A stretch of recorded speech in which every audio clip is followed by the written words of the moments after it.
Hello, नमस्कार। BN Hindi story में आपका बहुत-बहुत स्वागत है। आज मैं फिर उपस्थित हुई हूँ एक नई कहानी के साथ। अगर मेरी कहानी पसंद आए तो लाइक, कमेंट एवं सब्सक्राइब ज़रूर करिएगा। प्रस्तुत करने जा रही हूँ आचार्य रामचंद्र शुक्ल द्वारा लिखित मित्रता। जब कोई युवा पुरुष अपने घर से बाहर निकलकर बाहरी संसार में अपनी स्थिति जमाता है, तब पहली कठिनता उसे मित्र चुनने में पड़ती है। यदि उसकी स्थिति बिल्कुल एकांत और निराली नहीं रहती, तो उसकी जान पहचान के लोग धड़ाधड़ बढ़ते जाते हैं और थोड़े ही दिनों में कुछ लोगों से उसका हेल मेल हो जाता है। यही हेल मेल बढ़ते बढ़ते मित्रता के रूप में परिणित हो जाता है। मित्रों के चुनाव की उपयुक्तता पर उसके जीवन की सफलता निर्भर हो जाती है, क्योंकि संगति का गुप्त प्रभाव हमारे आचरण पर बड़ा भारी पड़ता है। हम लोग ऐसे समय में समाज में प्रवेश करके अपना कार्य आरंभ करते हैं, जबकि हमारा चित्त कोमल और हर तरह का संस्कार ग्रहण करने योग्य रहता है। हमारे भाव अपरिमार्जित और हमारी प्रवृत्ति अपरिपक्व रहती है। हम लोग कच्ची मिट्टी की मूर्ति के समान रहते हैं, जिसे जो जिस रूप का चाहे उस रूप का करे, चाहे राक्षस बनावे चाहे देवता। ऐसे लोगों का साथ करना हमारे लिए बुरा है, जो हमसे अधिक दृढ़ संकल्प के हैं, क्योंकि हमें उनकी हर एक बात बिना विरोध के मान लेनी पड़ती है। पर ऐसे लोगों का साथ करना और बुरा है, जो हमारी ही बात को ऊपर रखते हैं, क्योंकि ऐसी दशा में ना तो हमारे ऊपर कोई दबाव रहता है और ना हमारे लिए कोई सहारा रहता है। दोनों अवस्थाओं में जिस बात का भय रहता है, उसका पता युवा पुरुषों को प्रायः बहुत कम रहता है। यदि विवेक से काम लिया जाए तो यह भय नहीं रहता, पर युवा पुरुष प्रायः विवेक से कम काम लेते हैं। कैसे आश्चर्य की बात है कि लोग एक घोड़ा लेते हैं तो उसके गुण दोष को कितना परख कर लेते हैं, पर किसी को मित्र बनाने में उसके पूर्व आचरण और प्रकृति आदि का कुछ भी विचार और अनुसंधान नहीं करते हैं।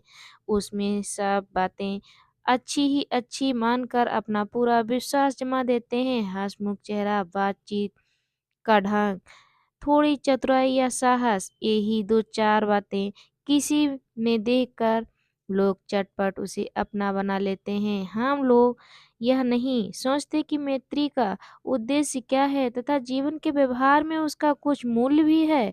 यह बात हमें बड़ी सूझती है कि यह एक ऐसा साधन है जिससे आत्म शिक्षा का कार्य बहुत सुगम हो जाता है। एक प्राचीन विद्वान का वचन है, विश्वास पात्र मित्र से बड़ी भारी रक्षा होती है। जिसे ऐसा मित्र मिल जाए, उसे समझना चाहिए कि खजाना मिल गया है। विश्वास पात्र मित्र जीवन की एक औषध है। हमें अपने मित्रों से यह आशा रखनी चाहिए कि मैं उत्तम संकल्पों में हमें दृढ़ करेंगे, दोषों और त्रुटियों से हमें बचाएंगे, हमारे सत्य, पवित्रता और मर्यादा के प्रेम उत्साहित करेंगे। सारांश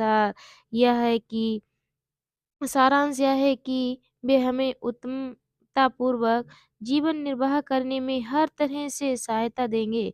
सच्ची मित्रता में उत्तम से उत्तम वैद्य की सी निपुणता और परख होती है।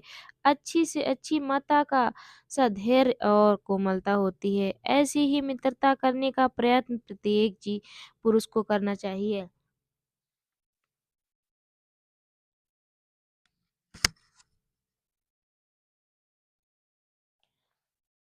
छात्रावास में तो मित्रता की धुन सवार रहती है। मित्रता हृदय से उमड़ी पड़ती है। पीछे के जो स्नेह बंधन होते हैं, उसमें ना तो उतनी उमंग रहती है, ना उतनी खिन्नता। बाल मैत्री में जो मग्न करने वाला आनंद होता है, जो हृदय को बेधने वाली ईर्ष्या और खिन्नता होती है, वह और कहाँ कैसी मधुरता और कैसी अनुरक्ति होती है।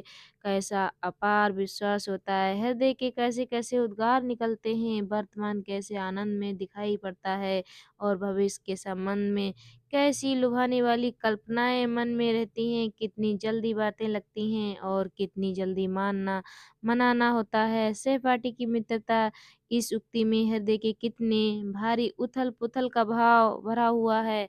किंतु जिस प्रकार युवा पुरुष की मित्रता स्कूल के बालक की मित्रता से दृढ़, शांत और गंभीर होती है, उसी प्रकार हमारी युवावस्था के मित्र बाल्यावस्था के मित्रों से कई बातों में भिन्न होते हैं। मैं समझता हूँ कि मित्र चाहते हुए बहुत से लोग मित्र के आदर्श की कल्पना मन में करते होंगे, पर इस कल्पित आदर्श में से तो हमारा काम जीवन के झंझटों में चलता नहीं। सुंदर प्रतिमा, मन भावनी चाल और स्वच्छंद प्रकृति, ये ही दो चार बातें देखकर मित्रता की जाती है, पर जीवन संग्राम में साथ देने वाले मित्रों में इनमें से कुछ अधिक बातें चाहिए। छोटे छोटे काम तो हमें निकालते जाएं, पर भीतर ही भीतर घड़ा रह करते हैं। मित्र सच्चे पथ प्रदर्शक के समान होना चाहिए, जिस पर हम पूरा विश्वास कर सकें। भाई के समान होना चाहिए, जिसे हम अपना प्रीति पात्र बना सकें। हमारे और हमारे मित्र के बीच सच्ची सहानुभूति होनी चाहिए, ऐसी सहानुभूति जिससे एक की हानि लाभ को दूसरा अपना हानि लाभ समझे। मित्रता के लिए यह आवश्यक नहीं है कि दो मित्र एक ही प्रकार का कार्य करते हों, एक ही रुचि के हों। इसी प्रकार प्रकृति और आचरण की समानता की आवश्यकता या वांछनीय नहीं है। दो भिन्न प्रकृति के मनुष्यों में बराबर प्रीति और मित्रता रही है। राम धीर और शांत प्रकृति के, ये लक्ष्मण और उग्र उद्धत स्वभाव के थे, पर दोनों भाइयों में अत्यंत प्रगाढ़ स्नेह था। उदार और उच्चासिक कर्ण और लोभी दुर्योधन के स्वभाव में कुछ विशेष समानता न थी, पर उन दोनों मित्रता की खूब निभी। यह कोई बात नहीं कि एक ही स्वभाव और रुचि के लोगों में ही मित्रता हो सकती है। समाज में भिन्नता देखकर लोग एक दूसरे की ओर आकर्षित होते हैं, जो गुण हम में नहीं है। हैं हम चाहते हैं कि कोई ऐसा मित्र मिले जिसमें कि वे गुण हों, चिंताशील हों, मनुष्य प्रफुल्लित चित्त का साथ ढूंढता है, निर्मल बलि का धीर, उत्साही का उच्च आकांक्षा वाला, चंद्रगुप्त युक्त हो, उपाय के लिए चाणक्य का मुंह ताकता था, नीति विशारद अकबर मन बहलाने के लिए बीरबल की ओर देखता था। मित्र का कर्तव्य इस प्रकार बताया गया। उच्च और महान कार्य में इस प्रकार सहायता देना, मन बढ़ाना और साहस दिलाना कि तुम अपनी निज की सामर्थ्य से बाहर काम कर जाओ। यह कर्तव्य उसी से पूरा होगा जो दृढ़चित्त और सत्य संकल्प का हो। इससे हमें ऐसे ही मित्रों की खोज में रहना चाहिए जिससे हमें अधिक आत्मबल हो। अपनी वाणी को विराम देती हूँ। अगला भाग जल्दी ही लेकर उपस्थित होंगी। तब तक के लिए धन्यवाद।